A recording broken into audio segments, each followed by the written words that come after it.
In the pivotal year of 1935, American Airlines articulated an ambitious vision, a revolutionary aircraft offering passengers the luxury of genuine sleeping accommodations during transcontinental flights from New York to Los Angeles. This was not merely about slightly reclining seats or confined cabins, but rather about providing pull-down berths, reminiscent of the opulent Pullman train cars, all while soaring at an altitude of 10,000 feet. The airline approached Donald Douglas, the renowned California-based aircraft manufacturer, who was then deeply engrossed in developing all-metal aircraft designs, commissioning him to deliver 20 such sleeper planes. Douglas, despite acknowledging the inherent challenges, accepted the formidable task, even as his engineering team grappled with the immense complexity of constructing a commercial airliner that could seamlessly blend opulence with profitability, a feat akin to navigating a delicate thread through the turbulence of a hurricane. His dedicated team swiftly embarked on this monumental endeavor, culminating in the maiden flight of the DST, Douglas Sleeper Transport, on December 17, 1935, a date precisely 32 years after the pioneering flight of the Wright brothers, taking off from Cloverfield in Santa Monica. This aircraft was a marvel of engineering and design, featuring a sleek, all-metal exterior, powered by twin engines, equipped with a tail wheel, and ingeniously configured to accommodate either 14 sleeping berths or 21 standard day seats in its DC-3 variant. Airlines universally lauded its introduction, recognizing it as the first aircraft capable of generating substantial revenues solely from passenger transport, thereby eliminating the previous reliance on mail contracts. Consequently, the DC-3 rapidly ascended to become the indispensable cornerstone of American civil aviation, virtually overnight. But what truly surprised everyone was an unforeseen characteristic of this passenger plane, initially conceived for comfort and financial viability: its inherent structural resilience, designed to withstand extraordinary duress.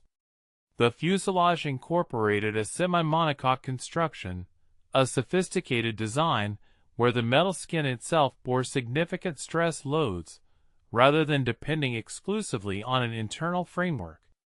This innovative approach rendered the aircraft remarkably light yet exceptionally robust, akin to an aluminum beverage can that defies crumpling. Its wings were robust and thick, featuring a high-lift airfoil design that facilitated efficient takeoffs and landings on abbreviated runways, a critical advantage given the prevalence of rudimentary grass strips and unpaved fields that served as airports in the 1930s. Stay with us and watch the end of the video. We will be grateful for your like and subscription. Please write a comment about where you are from and what you think about the video topic. Douglas engineers ingeniously integrated a broad central section between the wing spars, thereby creating a voluminous cargo hold. This capacious area could effortlessly accommodate luggage, mail sacks, or, as future events would dramatically reveal, an array of military equipment including jeeps, howitzers, and even wounded soldiers on stretchers. The landing gear was engineered for exceptional ruggedness, specifically designed to absorb the jolts and impacts of harsh landings on unpaved airstrips, while the tailwheel configuration ensured remarkable stability on the ground, even when contending with challenging crosswinds. By 1939, the ubiquity of DC-3s was undeniable, handling an astounding 90% of the world's airline traffic.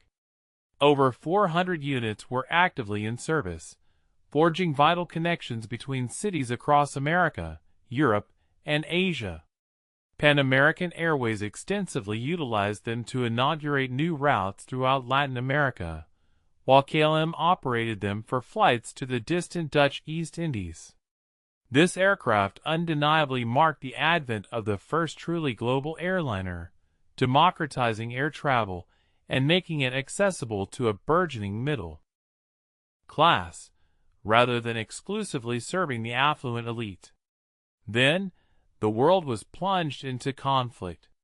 Germany's invasion of Poland in September 1939 abruptly illuminated a critical realization. Modern warfare was not solely determined by the prowess of fighter and bomber aircraft. The urgent necessity for transport planes to rapidly deploy troops, supplies, and vital equipment became unequivocally clear. The U.S. Army Air Corps, having meticulously observed the DC-3 for several years, was profoundly intrigued. This ostensibly civilian aircraft demonstrated an impressive capacity to haul 3 tons of cargo, maintain a cruising speed of 160 miles per hour, and operate effectively from challenging, unpaved fields.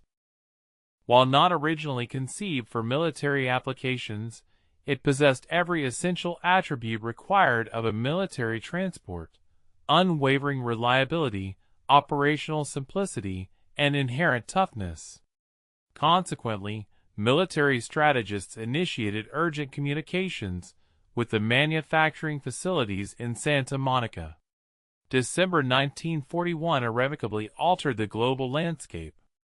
The Japanese assault on Pearl Harbor on the 7th thrust the United States into a two-ocean war, woefully unprepared in terms of equipment. The Army Air Forces were in immediate need of transport planes, not in 6 months, nor after a protracted development cycle, but instantaneously. Recognizing the proven efficacy of the DC-3, a straightforward yet pivotal decision was made: to militarize it. The process, on paper, appeared uncomplicated. In reality, Douglas engineers were allotted a mere 72 hours to transform a luxurious airliner into a robust cargo hauler capable of enduring the rigors of combat. The comfortable sleeper berths were summarily removed. Gone were the sophisticated soundproofing panels, the plush passenger seats, and the overhead bins designed for personal luggage. In their stead, Douglas installed reinforced aluminum floors, meticulously engineered to withstand concentrated loads. Think ammunition crates, fuel drums, or even a fully assembled motorcycle. A massive cargo door was integrated on the port side, standing 6 feet tall and wide enough to facilitate the loading of a disassembled Jeep or a 75mm pack howitzer in modular pieces. This was far from a gentle modification. It involved structural incisions into the fuselage, with the edges meticulously reinforced by heavy frames to preclude any cracking under extreme stress. The military also stipulated the inclusion of seating for paratroopers, accommodations for 28 men in full combat gear, positioned facing each other along the cabin walls on fold-down benches crafted from tubular aluminum and canvas webbing. These seats were decidedly not designed for comfort, nor were they intended to be. Their primary requirements were lightness, strength, and rapid installation. Above these seats, Douglas engineers incorporated a robust steel cable anchor line, extending the entire length of the cabin ceiling. Paratroopers would attach their static lines to this cable, ensuring that upon jumping, the line would automatically deploy their parachutes. This represented a brilliant stroke of engineering simplicity, yet it demanded meticulous precision. The cable had to be capable of enduring the simultaneous pull of 28 men during a drop without dislodging from the airframe. Furthermore, the floor was equipped with tie-down rings positioned at regular intervals, comprising heavy steel loops securely bolted through the skin into the underlying structure. This allowed cargo to be firmly lashed down with chains or ropes, preventing any shifting during turbulent conditions or aggressive maneuvers. Pilots also received minor yet significant upgrades: more resilient instruments, an enhanced compass, and astrodome hatches for celestial navigation during extensive over-water flights. Additionally, a 24-volt electrical system was installed, replacing the civilian 12-volt setup, to power advanced radios and signal lights designed for communication with ground troops. The reconfigured aircraft received a new designation, the C-47 Skytrain. The C signified cargo, and 47 was simply its sequential number within the Air Force's inventory list. Douglas refrained from altering the engines, wings, or landing gear. There was neither the time nor, frankly, the necessity. The civilian DC-3's existing structure was already over-engineered by conventional airline standards, making it inherently ideal for the rigors of military service. By January 1942, the initial C-47s began rolling off the production line at the Long Beach plant. Douglas also activated a second factory in Oklahoma City to meet the escalating demand. The Army initially ordered 965 planes, then increased the order to 5,000, and continued to expand. Workers toiled tirelessly in 24-hour shifts, transforming the factory floor into a scene of controlled chaos.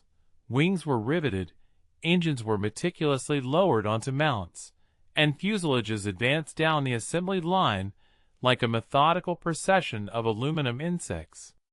Each aircraft required approximately 20,000 man-hours to complete, a figure that seems substantial until one considers that Boeing's B-17 bomber demanded triple that amount. The C-47 proved to be quick to build, economical to operate, and virtually indestructible. At the very core of the C-47's remarkable performance lay a pair of Pratt & Whitney R-1830 twin Wasp engines. Comprehending the significance of these particular power plants is crucial to understanding the aircraft's unparalleled dominance. Each engine was a 14-cylinder, air-cooled radial unit, characterized by its cylinders arranged in a circular formation around the crankshaft, resembling the petals of a blooming flower. This configuration offered considerable advantages. Air-cooled engines eliminated the need for radiators, coolant lines, or pumps, thereby reducing the number of potential failure points and decreasing overall weight. In active combat zones, where a single bullet piercing a coolant line could incapacitate a liquid-cooled engine, the twin Wasp possessed the remarkable ability to continue functioning. Each engine generated 1,200 horsepower at takeoff. While this power output might not seem extraordinary when compared to high-performance fighter aircraft, it was precisely the optimal amount for a transport plane. Excessive power would lead to fuel inefficiency, while insufficient power would hinder the aircraft's ability to lift a full load from a short jungle airstrip. The twin Wasp perfectly struck this delicate balance. However, it was in the detailed engineering of their integration that Douglas engineers truly distinguished themselves. They did not merely bolt these engines onto the wings. They meticulously designed engine mounts specifically engineered to absorb vibration, a critical consideration given that radial engines inherently produce significant tremors. These mounts incorporated rubber isolators, allowing the engine to subtly oscillate without transmitting every shudder directly into the airframe. This innovation prevented rivets from loosening and averted metal fatigue cracks that would otherwise ground the aircraft after a mere few hundred hours of operation. They also incorporated full feathering propellers, a sophisticated feature adapted from bomber aircraft. In the event of an engine failure, the pilot could rotate the blades of the defunct propeller to an edge-on position relative to the wind, thereby eliminating drag. This capability meant the C-47 could continue flight on a single engine, not with optimal performance or speed, but it could reliably limp back to base instead of plummeting from the sky. Pilots greatly appreciated this feature, as engine failures were a common occurrence over hostile territory, and single-engine flight saved countless crews. The fuel system represented another triumph of practical engineering. The C-47 carried a substantial 804 gallons of aviation gasoline, distributed among 4 tanks, 2 strategically located in the wings and 2 within the central section of the aircraft. Fuel was gravity-fed from the wing tanks to the engines, ensuring that even in the event of an electrical fuel pump failure, the engines would continue to operate as long as there was gasoline in the tanks. For extended range missions, ground crews could install auxiliary fuel tanks within the cargo cabin, extending the aircraft's operational range from 1,600 miles to over 3,000 miles. This modification transformed the C-47 into a formidable transoceanic transport, capable of island hopping across the vast Pacific or traversing the South Atlantic route from Brazil to West Africa.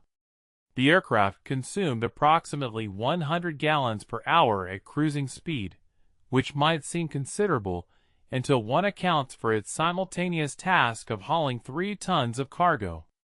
Its fuel efficiency per ton-mile surpassed almost any truck convoy and offered an infinitely superior speed advantage. The robust cargo floor, an often overlooked yet critical element, formed the cornerstone of the aircraft's pragmatic design. Douglas engineers ingeniously enhanced the original DC-3 floor by integrating formidable longitudinal beams, extending from the front to the rear, complemented by sturdy crossmembers strategically placed at regular intervals. This structural reinforcement bestowed upon the floor an impressive capacity to bear 6,000 pounds of freight, even when that immense weight was concentrated within a confined area. One can readily envision ammunition crates stacked densely in a single corner, confident that the underlying structure would remain uncompromised. Furthermore, a subtle but significant detail was the floor's gentle curvature, slightly elevated in the center, which facilitated the drainage of water and mud towards the access door, preventing accumulation within the cabin. Such meticulous attention to seemingly minor aspects distinguished a truly functional aircraft from one destined to become a perpetual maintenance burden. The floor itself was surfaced with resilient, non-slip plywood panels, designed for rapid replacement by ground crews within approximately an hour should they incur damage. There was no extravagance, no undue complexity, merely intelligent engineering executed with flawless precision.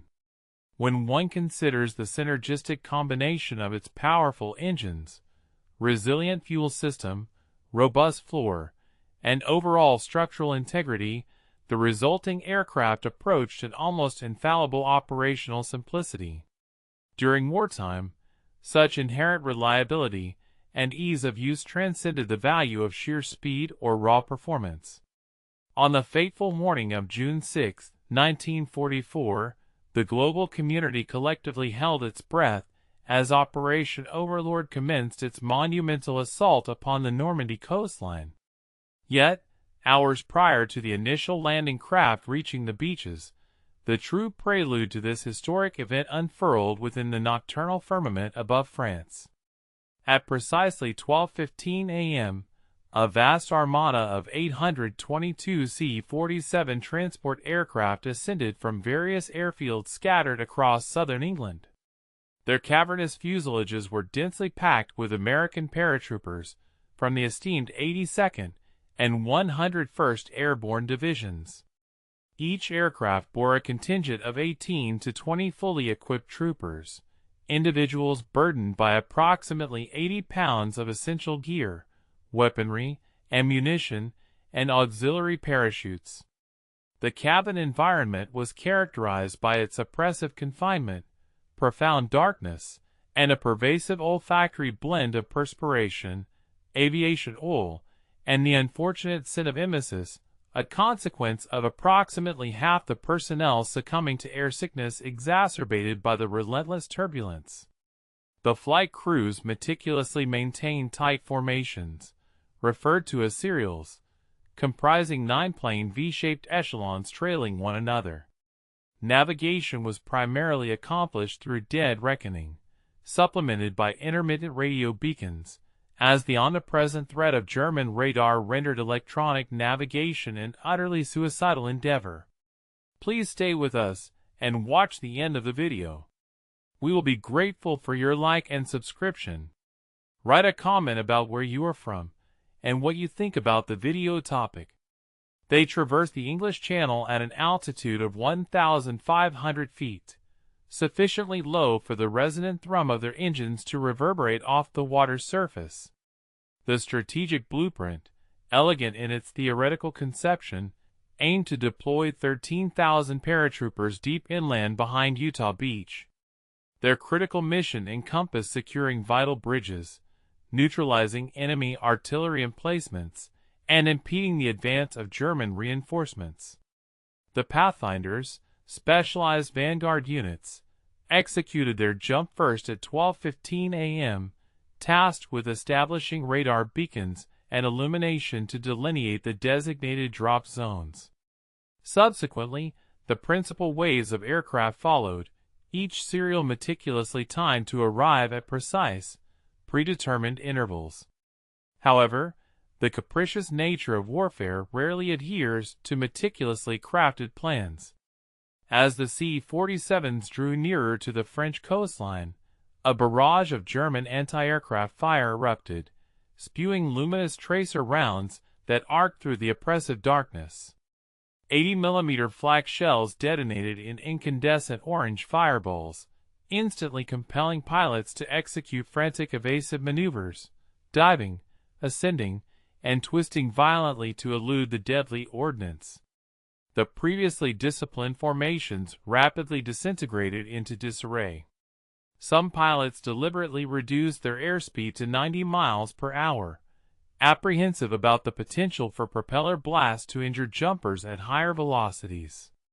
Conversely, others advanced their throttles to 150 miles per hour, desperately seeking to escape the concentrated flak. The outcome was utter pandemonium. Paratroopers plunged into the inky abyss, utterly disoriented regarding their precise location. A number tragically landed in inundated fields, succumbing to drowning under the oppressive weight of their equipment. Others found themselves ensnared in tree canopies, stranded on rooftops, or, most perilously, directly within the midst of active German positions. Yet, a remarkable testament to their resilience emerged. The C-47 steadfastly persevered in their mission. Aircraft sustained direct impacts, shrapnel mercilessly tearing through their aluminum skins. Hydraulic lines ruptured, and engines ignited in flames. Nevertheless, the vast majority of these battered transports managed to limp back to their English bases. Crews recounted tales of wings riddled with bullet holes, tail sections half obliterated, and control cables hanging precariously by mere threads. One particularly resilient C-47 returned with an astounding 108 holes, puncturing its fuselage, and both engines operating at the very brink of failure. Miraculously, the aircraft landed, underwent extensive overnight repairs, and was astonishingly airborne once more the following day. Ironically, the widespread dispersion problem inadvertently worked to the Allies' advantage. German commanders received a flurry of reports indicating paratrooper landings across a vast expanse, behind every hedgerow, within every village, triggering widespread panic and fostering the erroneous belief that the invasion force was far more extensive than its actual size. Small, disparate groups of American soldiers coalesced in the darkness, utilizing distinctive toy crickets for identification, and promptly commenced their assaults on designated objectives. By dawn, despite the chaotic and scattered drops, the paratroopers had successfully seized crucial bridges and arterial roads. The C-47s reappeared in the daylight hours of June 6, this time undertaking the arduous task of towing Waco gliders, laden with essential equipment such as jeeps, anti-tank guns, and additional troops. These gliders, essentially flimsy plywood constructs, often represented a grim landing prospect in the confined French fields, resulting in significant casualties. However, the C-47 tugs valiantly delivered them to their destinations. Over 500 gliders touched down on D-Day, effectively transporting artillery and vehicles that the paratroopers could not carry on their persons. The C-47 crews executed multiple missions throughout the demanding day, encompassing troop drops, glider towing operations, and the critical evacuation of wounded personnel on their return flights. Pilots were utterly spent, their bodies racked with exhaustion. Navigators, their voices hoarse from incessantly shouting coordinates, continued their vital work. Every aircraft cabin bore the acrid scent of cordite and the somber aroma of blood. Despite the immense challenges, the mission unequivocally succeeded. Normandy's drop zones were transformed into vital footholds, and these footholds ultimately paved the way for the decisive breakout that culminated in the liberation of France. General Dwight D. Eisenhower himself later asserted that the war could not have been won without the C-47, emphasizing not the fighter aircraft, nor the bombers, but the ostensibly unarmed transport aircraft performing the arduous, indispensable work. The C-47's remarkable service did not conclude with the triumph of Normandy. 10 months subsequent, on March 24, 1945, it once again assumed a prominent role in Operation Varsity, the audacious airborne assault across the formidable Rhine River into the industrial heartland of Germany. On this occasion, military strategists had meticulously assimilated the lessons learned from the chaotic experiences of D-Day. There would be no nocturnal drops, nor would scattered formations be tolerated. Over 900 C-47s and their British equivalents launched in broad daylight at 10 a.m., executing a flight pattern of parade ground precision. They successfully deployed 17,000 British and American paratroopers in a mere 2-hour window, marking it as the most concentrated airborne assault ever recorded in history. German anti-aircraft fire proved murderously effective, as the daylight conditions afforded gunners clear and unobstructed targets. Consequently, 53 C-47s were tragically shot down over the drop zones, spiraling into the German countryside engulfed in flames. An additional 400 aircraft returned to base, so severely damaged that they were either written off entirely or necessitated weeks of extensive repairs. Nevertheless, the mission achieved its objectives. Paratroopers landed in cohesive units, organized and prepared for immediate engagement, and successfully seized the critical bridgeheads that permitted ground forces to stream across the Rhine. The C-47 unequivocally demonstrated its astonishing capacity to absorb punishment that would utterly obliterate lesser aircraft designs, yet still deliver its vital payload. Concurrently, approximately 6,000 miles distant in the vast expanse of the Pacific Theater, C-47s were engaged in a fundamentally different kind of warfare. Rudimentary jungle airstrips in New Guinea, the Philippines, and Burma evolved into indispensable lifelines for troops isolated from conventional naval supply routes. These were not sophisticated airfields. Rather, they were crudely carved out of dense rainforests, often surfaced with pierced steel planking or crushed coral, barely extending 2,000 feet in length, with towering trees flanking both extremities. The C-47, however, remained unfazed by these challenging conditions. Its broad landing gear effectively distributed weight across soft terrain, and its taildragger configuration meant the tailwheel functioned as an effective braking mechanism during rollout.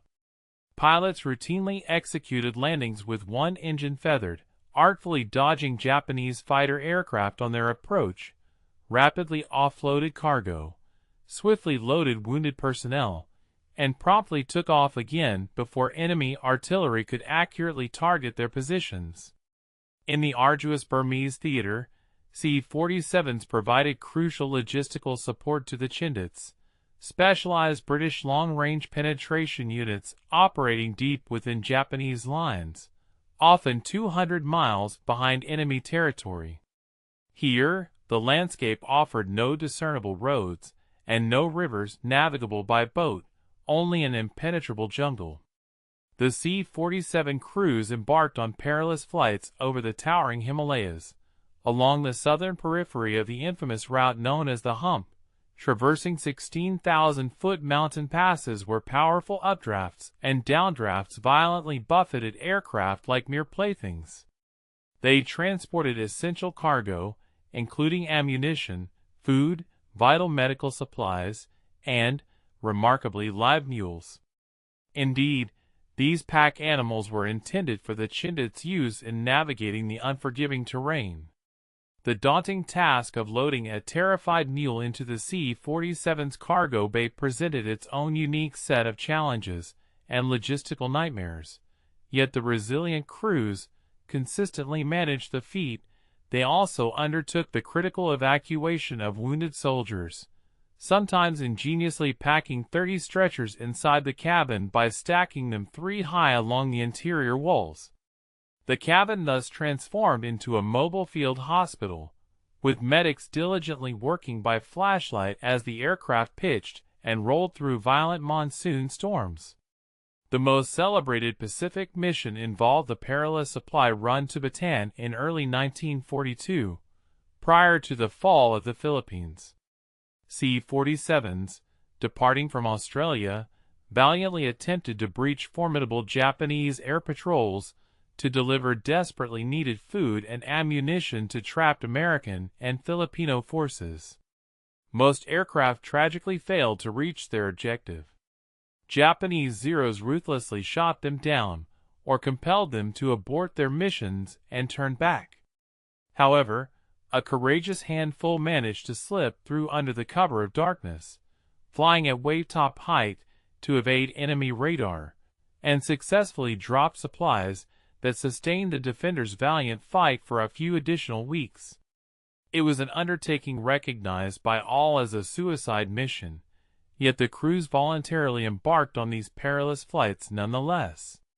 Subsequently, following General MacArthur's successful retaking of the Philippines, C-47s became the indispensable backbone of the island-hopping logistics strategy. They systematically leapfrogged from one newly captured airstrip to the next, delivering an astonishing array of provisions, ranging from fresh water to propaganda leaflets. On Okinawa, they routinely landed under intense artillery fire, their engines running, cargo doors already open, as ground crews frantically hurled supplies out while the aircraft was still in motion. The average turnaround time for these operations was an astonishing 4 minutes. This unparalleled level of efficiency was not solely attributable to the aircraft itself. Rather, it stemmed from the inherent simplicity of its design, which permitted mechanics to address issues with basic tools and enabled cargo handlers to work with exceptional speed. The C-47 did not demand specialized equipment or pristine operational conditions. It simply performed its duties effectively, everywhere, every single time. The global conflict concluded in August 1945, and with its cessation, the world found itself inundated with a surplus of C-47 aircraft. Thousands of these venerable transports sat idly on airfields spanning from England to the Philippines, awaiting either their eventual scrapping or their sale at bargain prices. While most military aircraft typically fade into relative obscurity following the conclusion of their respective wars, the C-47 embarked upon a remarkable second act, one that proved almost as dramatic and impactful as its initial wartime service. This particular instance proved almost as dramatic as its predecessor.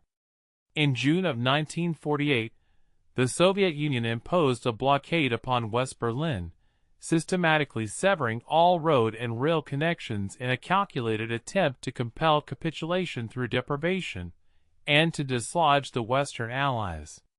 2 million Berliners found themselves confined within the western sectors, facing dwindling provisions with perhaps only 36 days of food amassed.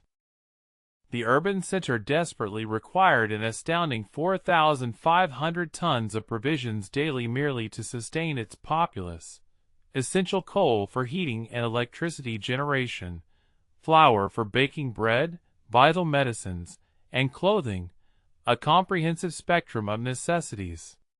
Supplying an entire metropolis solely by air appeared utterly impossible, an endeavor never before attempted. Yet, the Allied forces were left with no alternative. Consequently, they reactivated their surplus C-47 aircraft from wartime reserves and commenced aerial operations.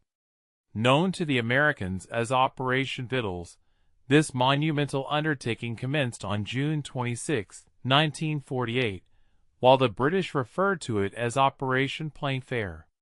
Initially, the effort manifested as a disorganized scramble. C-47s transported whatever cargo they could procure, touching down at Tempelhof Airport, nestled in the heart of Berlin, where goods were unloaded by hand before the planes promptly returned for more. Each aircraft could convey approximately 2.5 tons per journey, necessitating nearly 2,000 flights daily to satisfy the city's critical demands. This translated into a remarkable cadence of one aircraft landing every 90 seconds, continuously, irrespective of weather conditions. The logistical challenges were formidable. Ground crews meticulously developed a streamlined system. The instant a C-47 made contact with the runway, it swiftly taxied to a designated unloading zone where German workers converged upon it. They were allotted a mere 8 minutes to discharge the cargo: sacks of coal, bags of flour, crates of powdered milk, before the aircraft was compelled to depart, clearing the runway for the next imminent arrival. Should an aircraft suffer a breakdown, it was unceremoniously pushed off the runway by a bulldozer for later repair. There was no spare moment for any other action. The C-47s navigated through 3 distinct flight paths extending from West Germany into Berlin.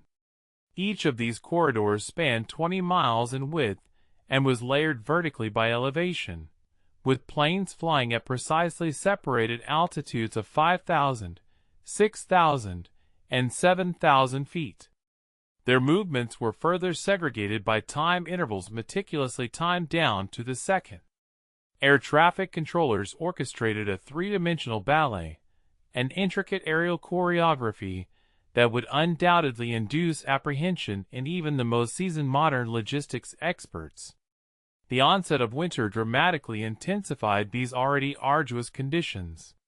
Berlin in December 1948 was gripped by freezing temperatures, and the city's power plants were rapidly depleting their coal reserves. Consequently, the C-47s began predominantly transporting coal, a dirty, heavy, and corrosive substance that severely abraded cargo floors and choked cabins with ubiquitous black dust. Crews were forced to shovel coal out of the aircraft between flights, as there was simply no time for proper sweeping.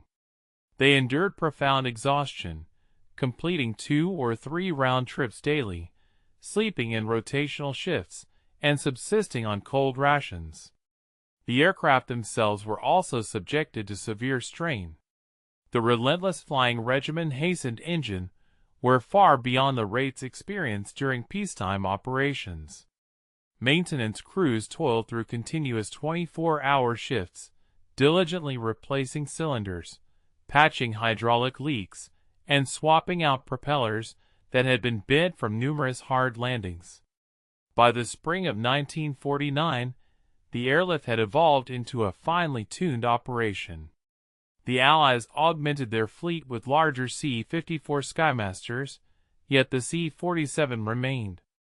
The C-47 persisted as the backbone of the operation, undertaking the preponderance of missions. On Easter Sunday, April 16, 1949, the airlift achieved an unprecedented milestone, 12,410 tons delivered within a 24-hour period, accomplished across nearly 1,400 flights. Joseph Stalin eventually acknowledged that he would not shatter the resolve of the Western powers, and on May 12, 1949, he formally terminated the blockade. The airlift, however, persisted until September, serving the crucial purpose of accumulating provisions for Berlin's future needs. When it finally concluded, the C-47s had completed over 100,000 missions and delivered an astounding 2.3 million tons of supplies. Crucially, not one Berliner succumbed to starvation. We hope you are finding this historical account engaging. Please stay with us and watch the end of the video. Your like and subscription would be greatly appreciated. We also invite you to share where you are from and what your thoughts are on this compelling topic in the comments below. The C-47 conclusively demonstrated its capacity to support existence under insurmountable circumstances, mirroring its wartime capabilities in a peacetime context.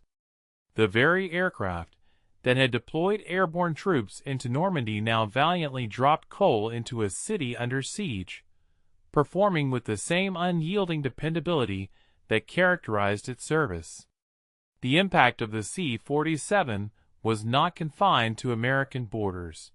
It disseminated internationally with pervasive effect. Nations across the globe recognized the imperative for acquiring this particular aircraft. The British, for instance, received over 2,000 C-47s through the Lend-Lease program during the conflict and developed a profound admiration for them. They subsequently rechristened it the Dakota, a moniker derived from the military designation, Douglas Aircraft Company Transport Aircraft. The name endured, and to this day, British pilots still refer to it as the Dakota with a palpable sense of veneration. The Royal Air Force deployed Dakotas across various theaters: North Africa, Italy, Burma, and later in Malaya, where they were instrumental in combating communist guerrillas within the dense jungle. The aircraft's unique capability to airdrop provisions to isolated garrisons deep within the rainforest made anti-insurgency efforts possible. Without the Dakota, it is highly probable that the British would have lost control of Malaya. France, post-war, acquired numerous Dakotas and promptly deployed them in Indochina, providing provisions to remote outposts engaged in conflict with the Viet Minh. The most iconic mission was at Dien Bien Phu in 1954, where French Dakotas valiantly transported by air desperately needed supplies and paratroopers into a valley entirely encircled by hostile troops. Despite these heroic efforts, the base ultimately fell, yet the Dakotas maintained flights until the final opportunity, with crews fully aware they were likely flying into either captivity or death. Then, there is the remarkable Soviet narrative. In 1936, even before the outbreak of the war, the Soviets secured a manufacturing agreement to build DC-3s domestically. They subsequently deconstructed and redesigned the original configuration, adapting all dimensions from inches to the metric system, and commenced mass-producing a clone designated the Lysanovly II.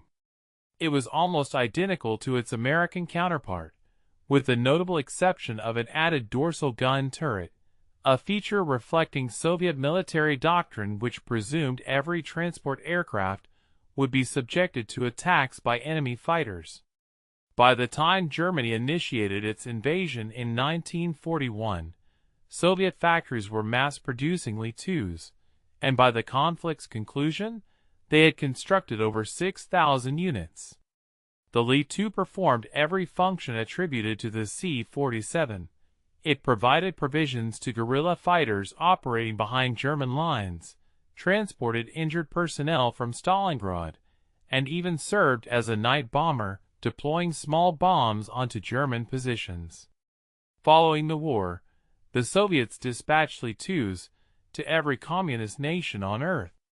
China received them, North Korea utilized them during the Korean War, and Eastern European countries maintained them in service for decades. There exists a peculiar paradox in a Soviet-built replica of an American capitalist airliner becoming the linchpin of communist military logistics, yet that is precisely what transpired.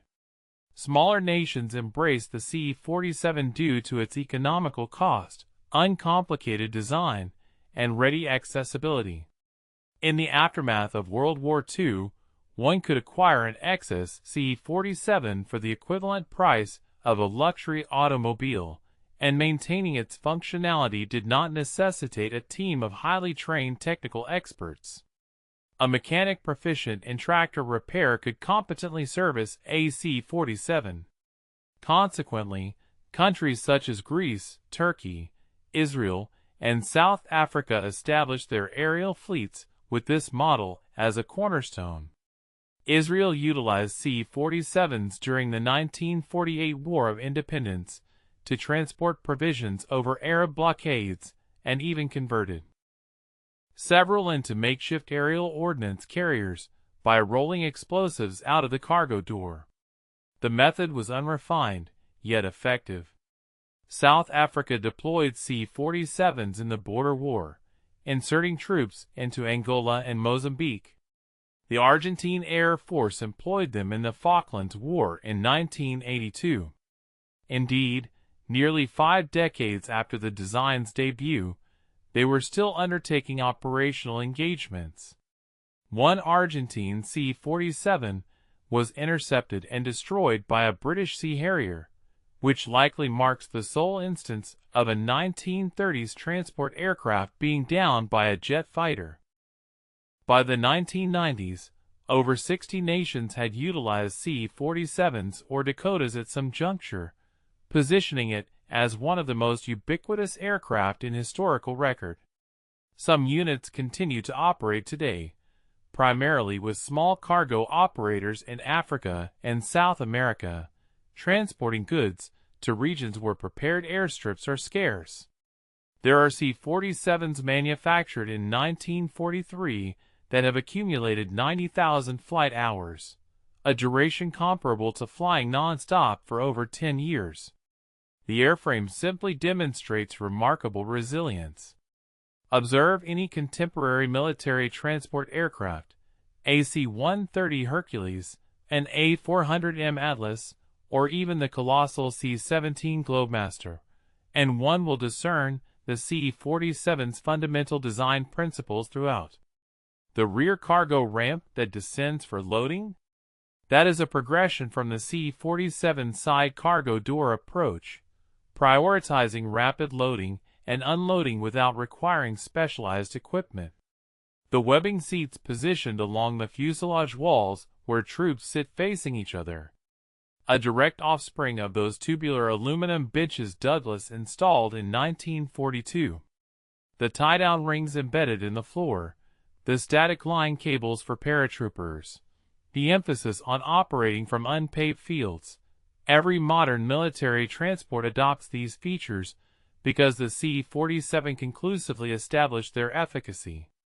The U.S. Air Force's entire strategic principle of operational air transport, the notion that land units deep within enemy territory can be resupplied exclusively via aerial logistics, was formulated during World War II, with C-47 serving as the proving ground. Prior to the C-47, no one believed it was feasible to conduct a war without essential supply lines on the ground. The C-47 rendered that traditional belief obsolete. The engineering principles extended even deeper. Douglas demonstrated that a victorious instrument of conflict did not necessitate advanced innovations. Instead, it required dependability, straightforwardness, and manufacturing efficiency. The C-47 incorporated readily available power plants, standard aluminum fabrication, and mechanical systems that could be comprehended by a high school shop class. There were no uncommon substances, no prototype configurations, and no components that demanded months of preparation duration for their manufacture. This engineering ethos significantly shaped post-war military thinking.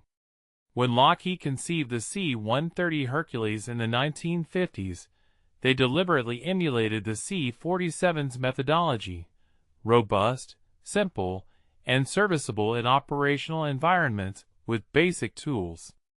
The C-130 became the C-47's inheritor of its legacy, and it continues to be manufactured 70 years later for the very same reasons the C-47 endured. It simply functions effectively.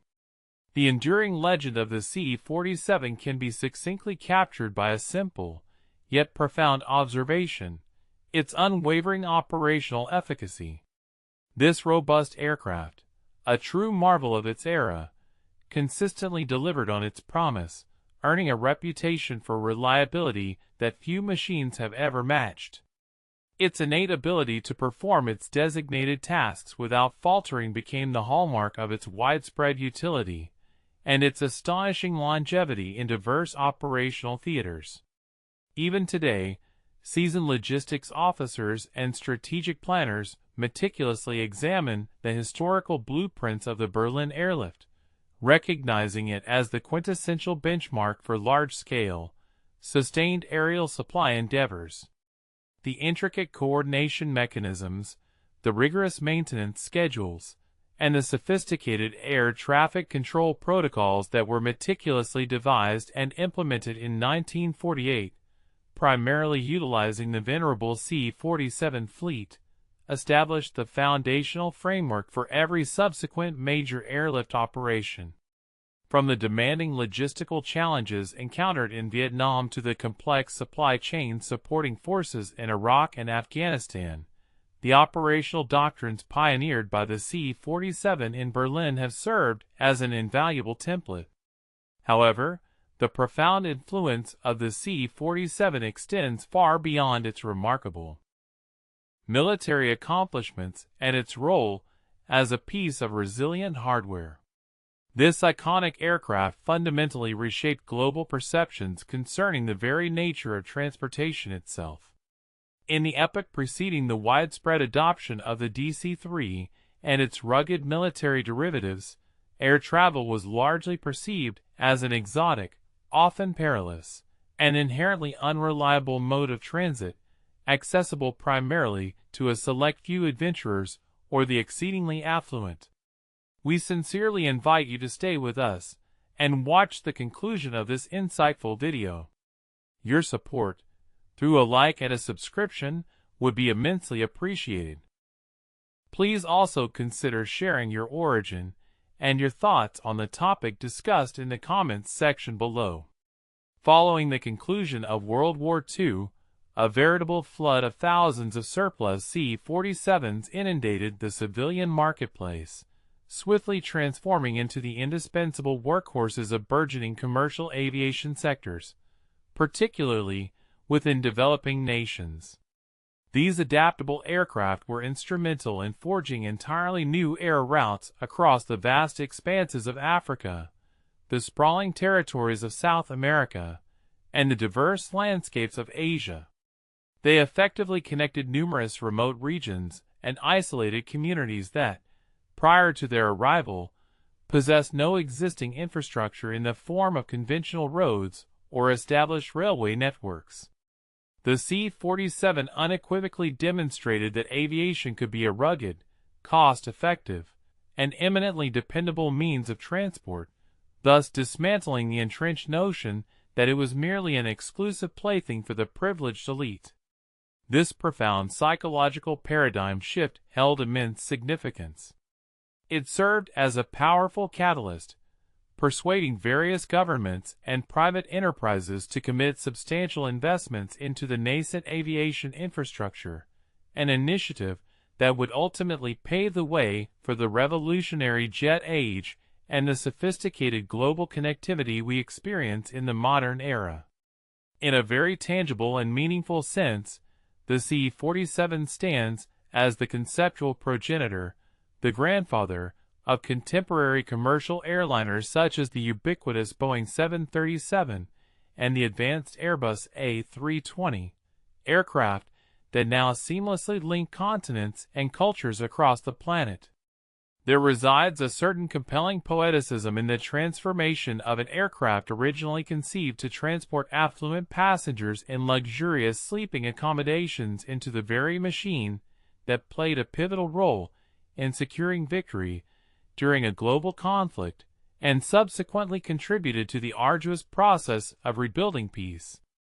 The ingenious engineers at Douglas in 1935 could scarcely have envisioned that their elegant sleeper transport would one day deploy paratroopers into the heart of France, deliver vital supplies to guerrilla fighters operating in the dense jungles of Burma, sustain a beleaguered and blockaded city through an unprecedented aerial lifeline, and astonishingly, continue to operate effectively some 90 years later. Their primary objective was simply to construct the finest aircraft possible with the technological capabilities available to them at that specific juncture. And, as history has repeatedly affirmed, the principle of good enough, done right, often proves superior to the fleeting allure of cutting-edge innovation. The C-47 did not achieve its legendary status or contribute so significantly to wartime success because it boasted the highest speeds or incorporated the most advanced technological features of its time.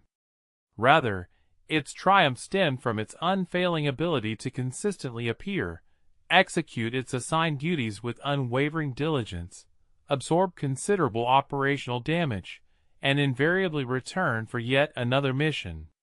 This relentless cycle persisted day after day, mission after mission, and year after year.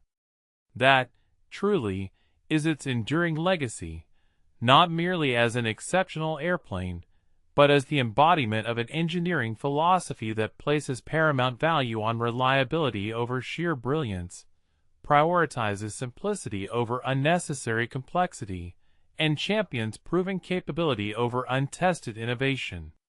Ultimately, the C-47 Skytrain imparted a crucial lesson to the entire world, that occasionally, the most effective tool at one's disposal is precisely the one that steadfastly refuses to succumb to failure. This profound and practical lesson continues to resonate, echoing through the design principles and operational ethos of every single cargo aircraft gracing our skies today.